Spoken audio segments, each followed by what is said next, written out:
Magandang umaga, narito na ang mga balita sa inyong PRTV Newsbreak. Isasagawa ngayong araw ang special session ng dalawang kapulungan sa bisa ng Proclamation No. 1318 na ipinalabas si Pangulong Ferdinand R. Marcos Jr. Alamin natin ang sitwasyon sa Senado. Naroon ang ating kasamang si Angela Babad. Angela.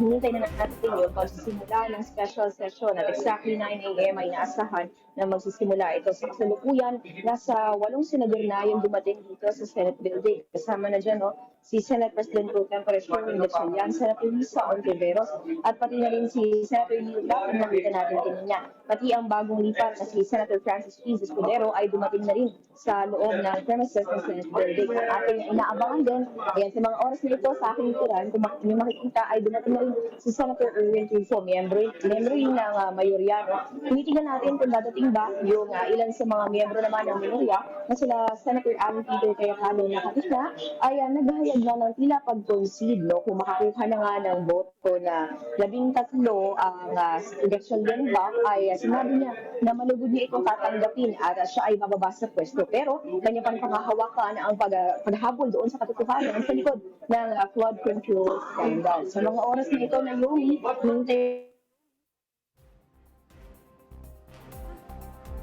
Angela. Okay, maraming salamat Angela Babad. Samantala, inihayag ni Senador Alan Peter Cayetano na hindi niya haharangin ang pag-upo ni Acting Senate President Sherwin Gatchalian sakaling makuha ang 13 boto sa isasagawang special session ngayong araw. Sa kanyang Facebook post, sinabi ni Cayetano na tatanggapin niya ang magiging desisyon ng mayorya. Bago ito, naghain ng petisyon ang kampo ni Cayetano sa Korte Suprema upang ipawalang bisa ang balasahan sa liderato noong June 3. Lumipad na patungong Russia si Pangulong Ferdinand R. Marcos Jr. kagabi upang pangunahan ang paglahok ng Pilipinas sa ASEAN-Russia Commemorative Summit ngayong June 17 hanggang 18 sa Kazan. Magsasagawa din ng bilateral talks ang Pangulo kasama si Russian President Vladimir Putin na nakatutok sa seguridad sa enerhiya at pagkain. Sa kanyang pahayag bago umalis, sinabi ng Pangulo na minamarkahan ng summit ang ika-35 taong anibersaryo ng ASEAN-Russia Relations at ang ika-50 taong anibersaryo ng Russia-Manila Diplomatic Relations.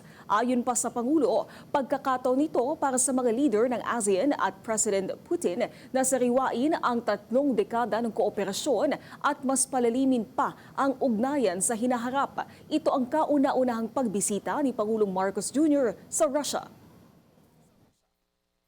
As chair of ASEAN, the Philippines is committed to ensuring that this commemorative summit produces substantive and forward-looking outcomes that deepen ASEAN's strategic partnership with Russia and contribute in concrete terms to regional peace, stability, and shared prosperity. Together with my fellow ASEAN leaders and President Vladimir Putin, we will take stock of 35 years of ASEAN-Russia cooperation and help chart a course for the decades ahead. Our discussions will be anchored in key deliverables across the political, security, economic, and socio-cultural pillars of our partnership, spanning cooperation in peace and security, trade and investment, food and energy security, science and technology, digital transformation, education, tourism, and people-to-people exchanges.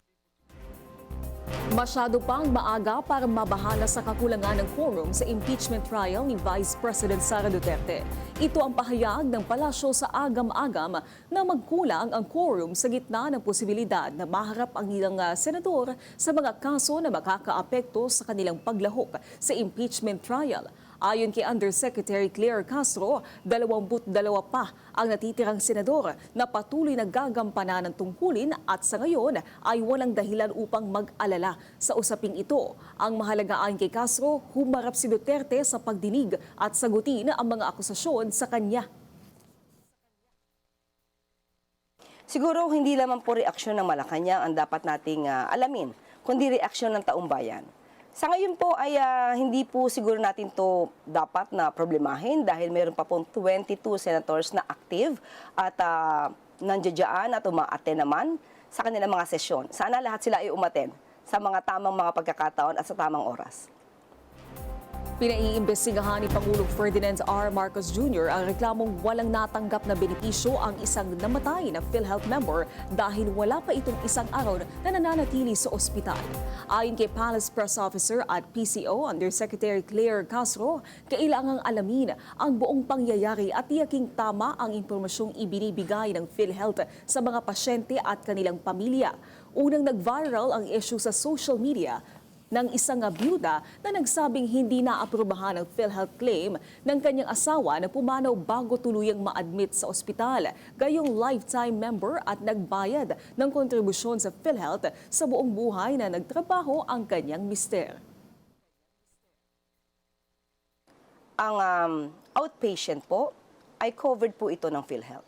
So kung meron man mga tao na hindi po na-explain mabuti ang coverage ng PhilHealth, yan po ay dapat na maimbestigahan. Hindi po nais ng Pangulo na dapat na mga kababayan natin ay nabibigyan po ng ayuda pagdating po sa kalusugan nila, pero hindi na ibibigay dahil sa maling pag-i-implement. Hindi po yan nais ng Pangulo. So sa ganitong pagkakataon po, talaga po dapat paimbestigahan. At tayo rin po ay nagsasabi na rin sa lahat ng mga taga-PhilHealth, kung sino man yung mga PhilHealth staff or assigned sa mga hospitals or sino man ang nagpo-process na mga benepisyo ng mga kababayan natin. Sana po ay maging aware kayo sa lahat ng mga coverage para po maibigay niyo po yung tamang information sa ating mga kababayan. Dahil kung mali po ang maibibigay niyong impormasyon, maaari po ito makaapekto at makadanyo sa ating mga kababayan. At yan ang mga balitang nakalap ng inyong PRTV Newsbreak. Live kami sa free-to-air Beam Channel 31, Signal Channel 31 at sa YouTube. Tumutok din sa aming social media accounts sa Instagram, Facebook at TikTok sa @PRTV Prime Media. Ako po si Naomi Tibosio. Magandang umaga.